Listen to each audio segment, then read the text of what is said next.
Today I'll be talking to you about beta blockers and their role in hypertension and diabetes. We do know that hypertension is a huge problem in India, and if you look at the statistics globally and India, 30% of the population has hypertension. What is even more important is that most people are not under control. And in patients with diabetes, we know that hypertension is a very, very important predictor um, of events. And if you look at the data with hypertension and diabetes, there's a 2 to 4 fold increase in hypertension once you're diabetic. And once you have both the problems, the mortality rates goes up, and most important, there's an increase in cardiovascular events. So if you look at the Indian data, up to 50% of hypertensive patients also have diabetes. So it's very important to look at both of them very carefully. And when we treat one of them, you need to make sure that you're not increasing the other disease.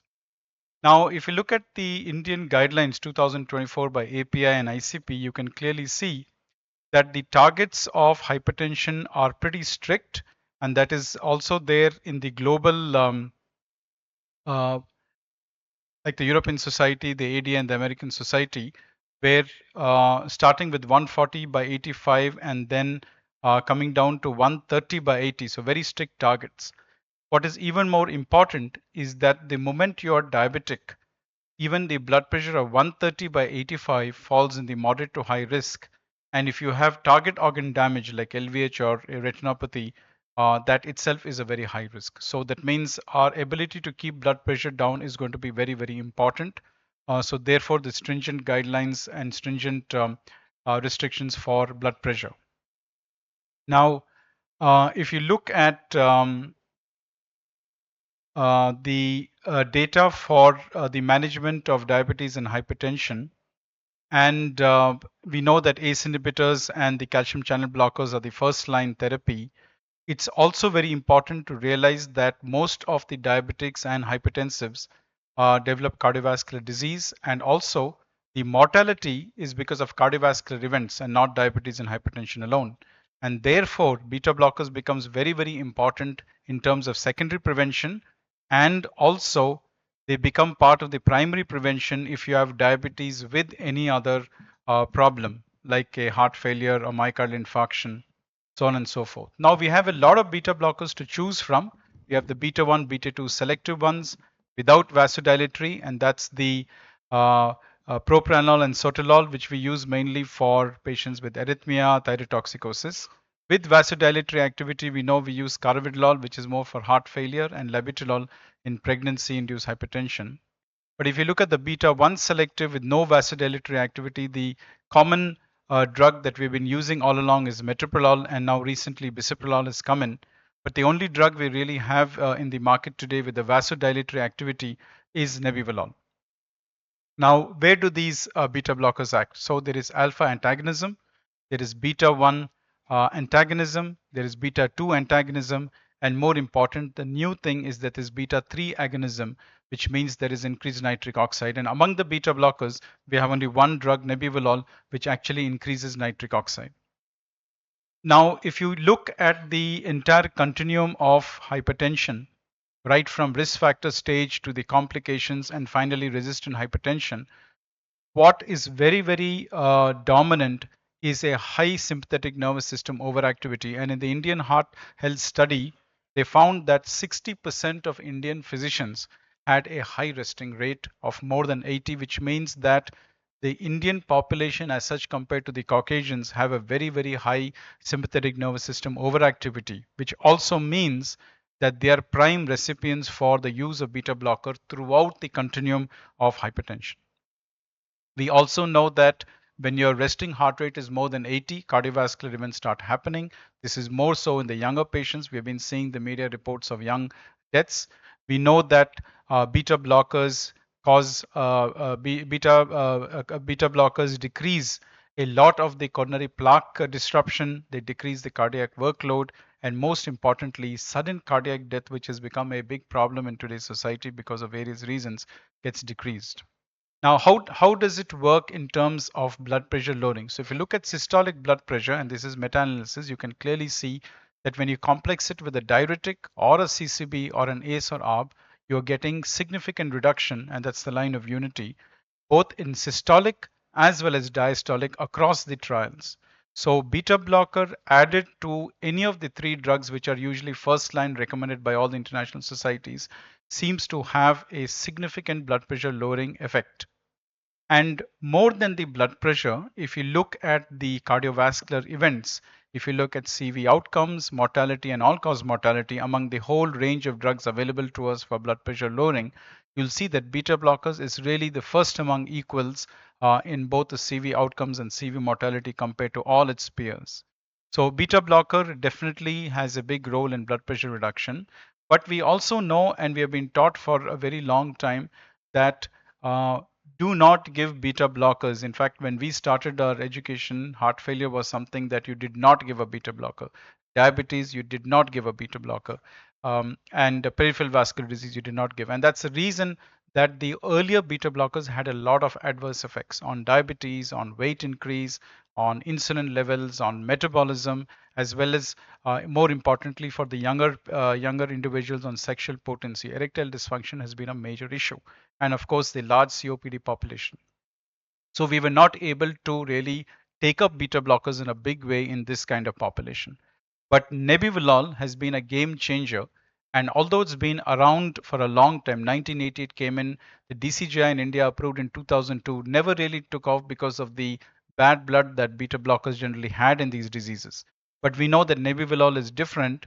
And on one side, it has the isomeric property, the D-isomeric property, where it works on the beta 1 receptors. And we know the benefits there of decreased heart rate and decrease in the cardiac output. And in the L side, L isomeric side, it works on the beta 3 agonism, and that mainly works on the vessels and causes relaxation of the vessels using nitric oxide.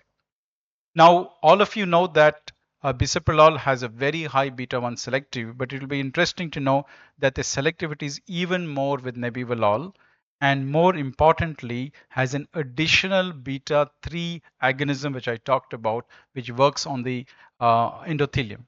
Now, how does it all pan out in real world? And we know that the beta blocker trial with nebivolol has been very small.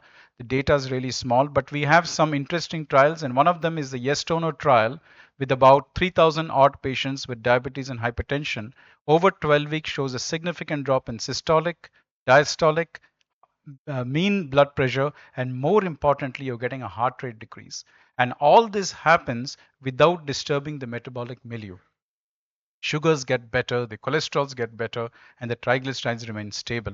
And what is also important is your quality of life, your exercise capability actually starts increasing.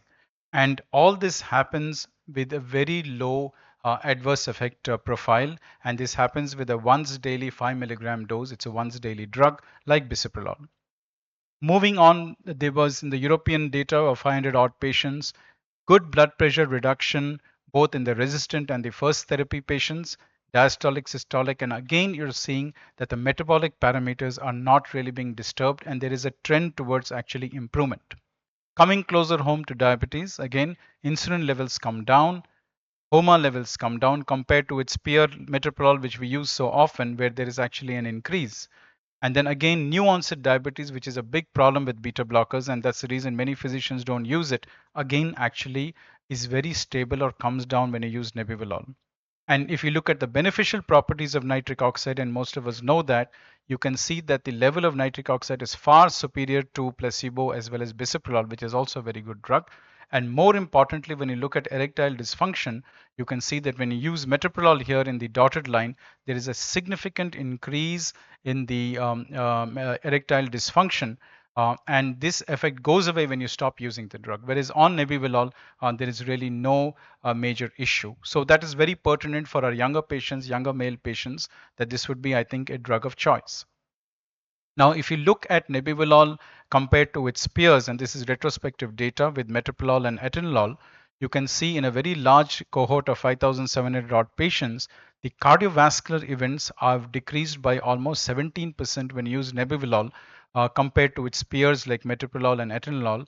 And across the globe, in terms of the primary and the secondary outcomes of cardiovascular events, you will see that by using Nebivolol, you get a much better hazard ratio of anywhere between 15 to 20% compared to its peers like metoprolol.